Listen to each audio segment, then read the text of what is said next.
नमस्कार साथियों, आप सभी का स्वागत है आपके अपने यूट्यूब प्लेटफॉर्म स्टडीवुड पर।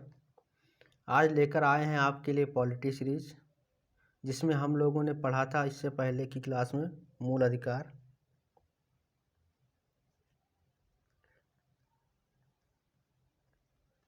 जिसकी लिंक डिस्क्रिप्शन बॉक्स में है, वहां से जाकर इसको देख लीजिएगा। और आज हम लोग पढ़ेंगे डीपीएसपी, राज्य के नीति निर्देशक सिद्धांत। कैसे हम लोगों ने देखा था कि अपने प्रीवियस क्लास में हम लोगों ने देखा था कि मूल अधिकार को न्यून नहीं किया जा सकता। ये मूल अधिकार की बात है, उसको न्यून नहीं किया जा सकता। अगर ऐसा कोई करता है तो हम लोग सीधे आर्टिकल 32 के तहत सुप्रीम कोर्ट और आर्टिकल 226 के तहत सीधा हाई कोर्ट में जाकर अपनी याचिका दायर कर सकते हैं। ठीक है, ये मूल अधिकार से संबंधित था।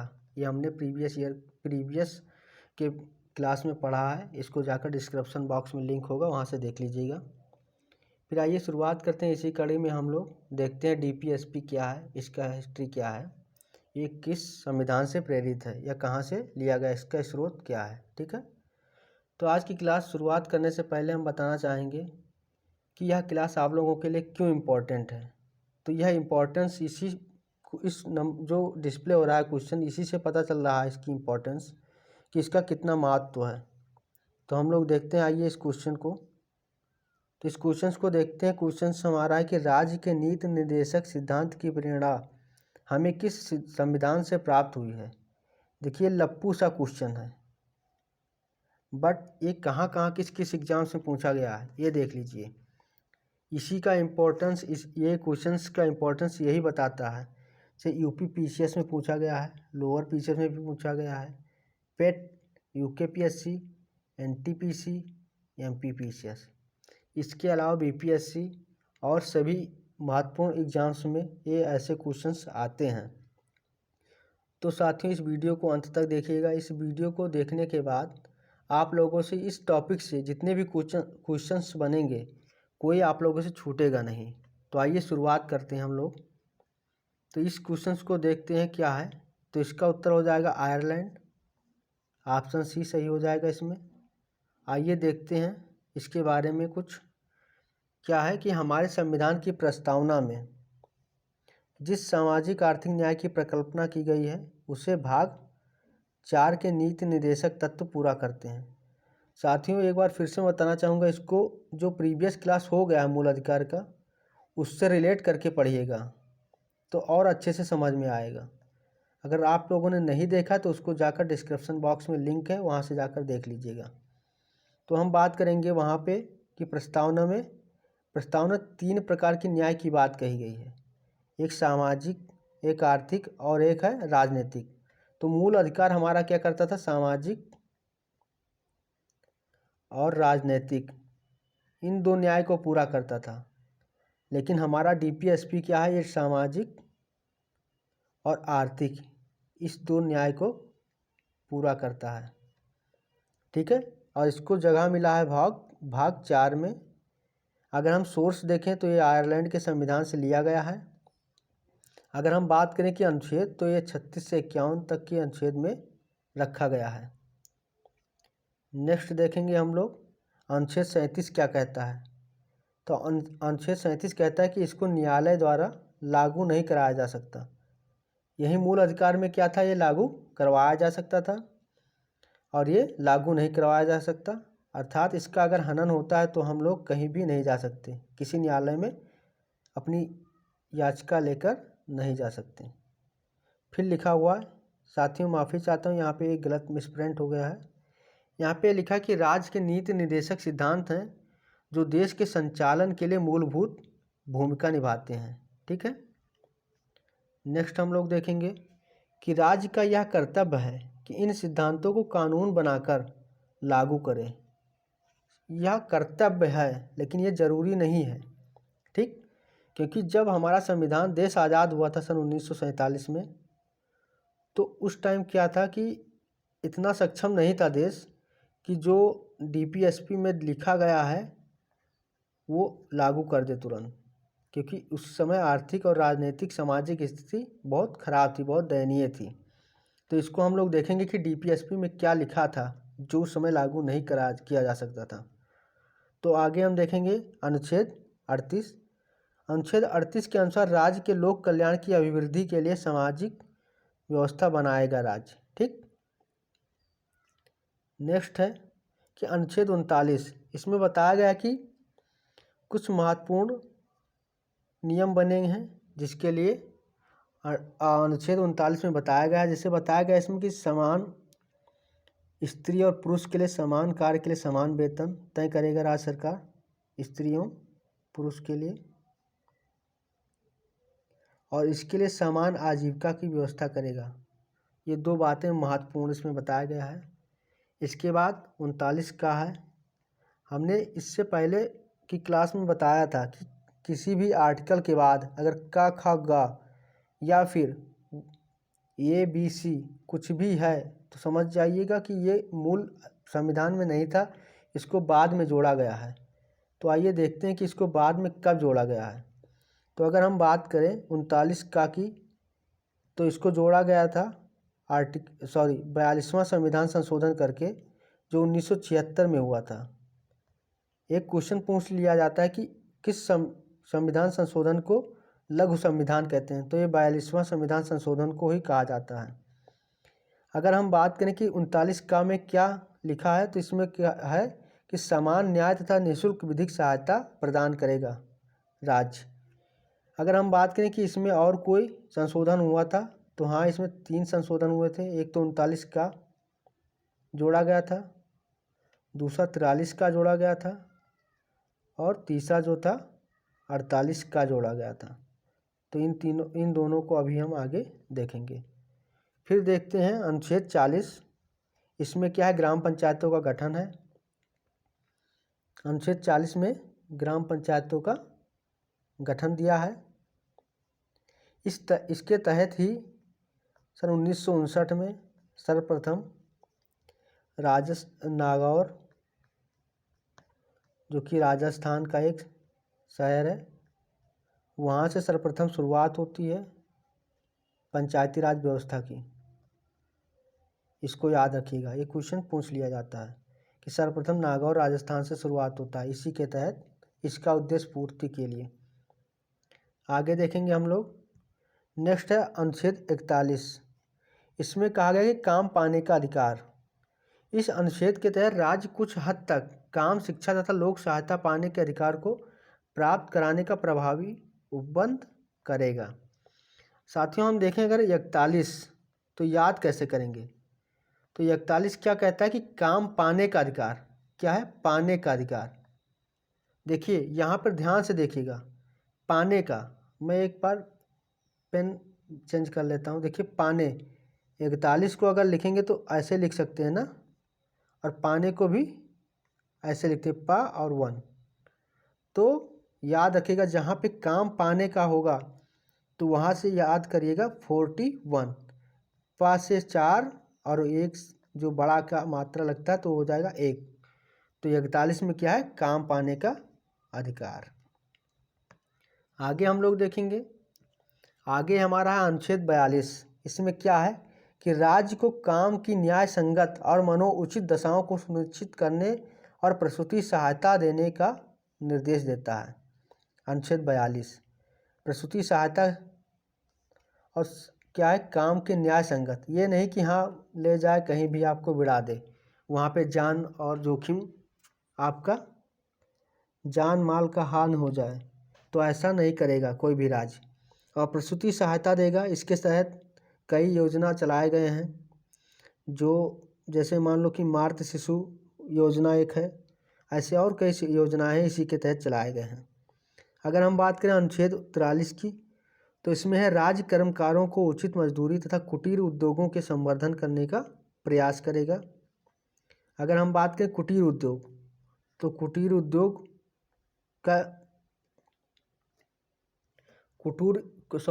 उद्योग दिवस कब मनाया जाता है? तो ये मनाया जाता है 7 अगस्त को। ये जनरली पूछ लेता है। और 7 अगस्त को ही क्या मनाया जाता है? भाला फेंक दिवस, जो कि नीरज चोपड़ा जी के याद में मनाया जाता है, क्योंकि इसी दिन उन्होंने ओलंपिक में स्वर्ण पदक जीता था। एकमात्र स्वर्ण पदक आया था हमारा ओलंपिक 2022 में। तो फिर नेक्स्ट देखते हैं आगे हम लोग कि 42वें संविधान संशोधन द्वारा अनुच्छेद 43A जोड़ा गया। अभी बात किए थे 43A की, तो 43A जोड़ा गया। इसमें क्या कहा गया कि इसमें कहा गया कि उद्योगों के प्रबंध में कर्मकारों की भागीदारी को सुनिश्चित करें। ठीक है, प्रबंधन, यहाँ पे प्रबंध याद रखिएगा, 43A में प्रबंध जोड़ा गया। तो बात करते हैं हम कि मनरेगा में अभी भी है कि मनरेगा में काम जो है कर्मचारी ही करेंगे, मनुष्य द्वारा होगा और मशीनों के द्वारा यहाँ पे काम नहीं किया जाएगा। तो इसी की आर्टिकल की पूर्ति के लिए ऐसा कहा गया है। फिर देखते हैं अगर मनरेगा को, तो 2005 में अधिनियम बनाकर लागू किया गया था। अनुच्छेद 44 की बात करें तो इसमें क्या है, समान सिविल संहिता है। इसी की बात अभी करंट अफेयर्स में एक क्वेश्चन था, ये बहुत चर्चा में था अभी। अगर बात करें कि समान सिविल संहिता क्या अभी कहीं लागू है, तो ये भारत का एकमात्र राज्य है गोवा, वहाँ समान सिविल संहिता लागू है। अगर हम बात करें आर्टिकल 45 की, तो इसके अनुसार क्या है, 6 वर्ष से कम आयु के बालकों के लिए प्रारंभिक बाल्यावस्था देखरेख और शिक्षा का प्रबंध करेगा राज्य। अगर हम बात करें कि कल हमने पढ़ा था मूल अधिकार में भी, मूल अधिकार में क्या था, 21 ये था, उसमें भी शिक्षा की बात करता है। तो उसमें कैसा है, वो कैसी शिक्षा की बात करता है, तो वहाँ पर बात करता है 6 वर्ष से अधिक और 14 वर्ष से कम आयु के बालकों की बात करता है। ये बात याद रखिएगा, ये माइनर डिफरेंस है इसमें। और यहाँ बात करता है 6 वर्ष से कम आयु के बच्चों की। ठीक है, नेक्स्ट है हमारा, क्वेश्चंस पे आ जाएंगे। अभी हमने देखा था नीति निर्देशक सिद्धांत से संबंधित मोस्ट इम्पॉर्टेंट आर्टिकल। क्लास लंबी ना हो जाए इसलिए हमने 45 तक ही पढ़ाया है आर्टिकल, और इसकी एक पार्ट और आएगा जिसमें 45 से हम लोग पढ़ेंगे 51 तक। और अब हम इससे इम्पोर्टेंट जो प्रीवियस ईयर्स के क्वेश्चन है उसको देख लेते हैं। तो सबसे पहले हमारा क्वेश्चन है कि निम्नलिखित में से कौन संविधान के 42वें संशोधन द्वारा नीति निर्देशक तत्वों में नहीं जोड़ा गया। तो ये देखिए, शोषण से बच्चों एवं वयस्कों की सुरक्षा, ये आज नहीं होगा, ये है समान न्याय तथा निःशुल्क विधिक सहायता। अभी हम लोगों ने 39 का में पढ़ा था। और अभी हमने पढ़ा उद्योगों के प्रबंधन में श्रमिकों की भागीदारी, प्रबंधन की बात आए तो 43 का। और शोषण से बच्चों एवं वयस्कों की सुरक्षा, ये भी हमारे 42वें संविधान संशोधन द्वारा नीति निर्देशक तत्वों में। माफ़ी चाहता हूँ, यहाँ पे थोड़ा मिसप्रिंट हो गया है, ये क्वेश्चन गलत है। यहाँ पे 48 का की बात करेगा जो कि जोड़ा गया था, ये नहीं होगा। अगर वैसे भी क्वेश्चंस देखें तो इसमें क्या हो गई, समान आचार संहिता, ये नहीं जोड़ा गया था क्योंकि ये आर्टिकल 44 में दिया गया है। इसके पीछे कोई भी का या ABC नहीं जुड़ा है, तो ये यहाँ से डिफरेंस है बस, तो ये याद रखिएगा। और यहाँ पे ऑप्शन चेंज हो गया तो ये ऑप्शन नहीं होगा। नेक्स्ट देखेंगे हम लोग।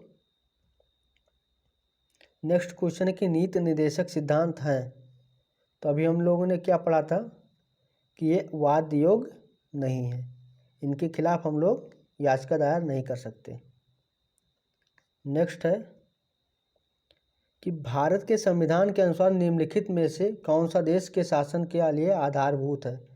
अभी हमने पढ़ा था कि क्या था आधारभूत शासन के लिए, तो वो है राज्य के नीति निर्देशक सिद्धांत DPSP, जो हमारे भारतीय संविधान में 36 से 51 के तहत दिया गया है और भाग 4 में। ठीक है, आगे देखेंगे हम लोग। आगे है समान कार्य के लिए समान वेतन, भारत के संविधान में सुनिश्चित किया गया है एक, तो क्या है, यह एक राज्य के नीति निर्देशक सिद्धांत का अंग है। क्या है, राज्य के नीति निर्देशक सिद्धांत का अंग है, क्योंकि ये दिया गया किसमें, आर्टिकल 39 में, और आर्टिकल 39 किस में आता है, हमारा DPS में आता है। ठीक है, नेक्स्ट हमारा है ग्राम पंचायत का गठन किस अनुच्छेद में है? तो किस अनुच्छेद में है? ये है अनुच्छेद 40 में। और सबसे पहले कहाँ लागू किया गया था पंचायती राज अधिनियम? 1959 के तहत राजस्थान के नागौर में। कहाँ? राजस्थान के नागौर में, याद रखिएगा। आगे देखेंगे हम लोग।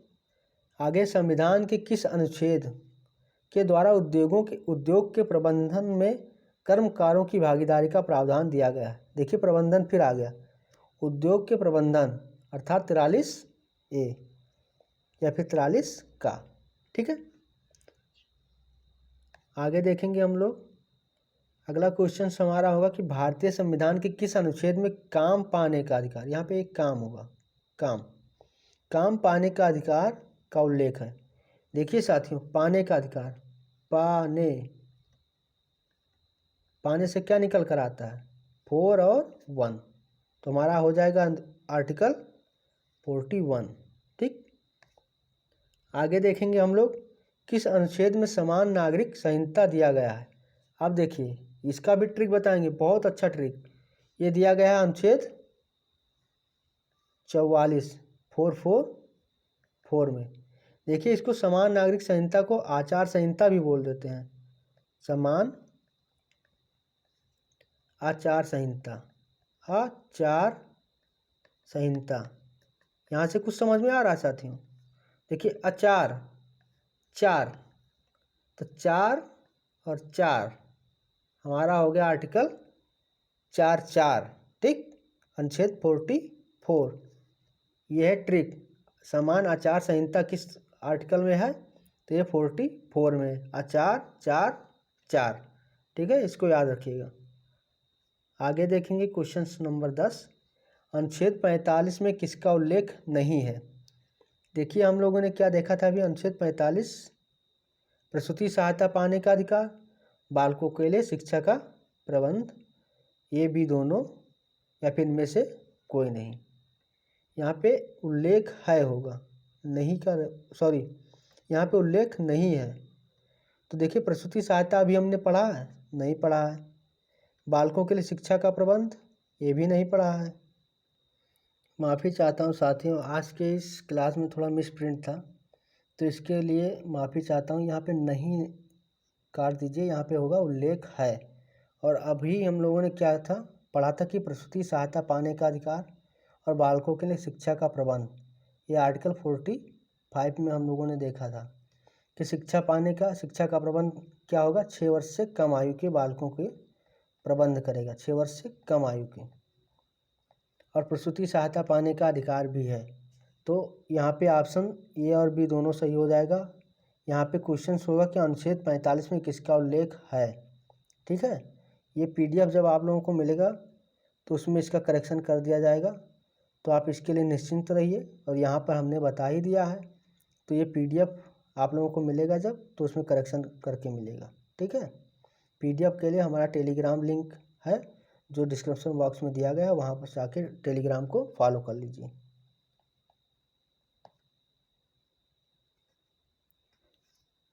आज की क्लास बस यहीं तक थी। आज की क्लास में हम लोगों ने देखा कि 41 में क्या दे रखा है, काम पाने का अधिकार। 40 में क्या दे रखा है, ग्राम पंचायत का गठन। ऐसे ही हम लोगों ने कई आर्टिकल देखे। 45 में दिया प्रसूति सहायता देने का अधिकार। तो ये थे हमारे कुछ DPSP के महत्वपूर्ण आर्टिकल जिसको हम लोगों ने पढ़ा, और इससे जो भी क्वेश्चंस बनने वाले थे, मोस्ट इम्पॉर्टेंट क्वेश्चंस और PYQ, ये सारा हम लोगों ने देखा। तो आज की क्लास यहीं तक है। कल फिर मिलेंगे इसी टाइम, इसी क्लास, एक नई क्लास और नए टॉपिक के साथ। आशा करता हूँ यह क्लास आप लोगों को पसंद आई होगी। तब तक पढ़ते रहिए, मस्त रहिए। धन्यवाद।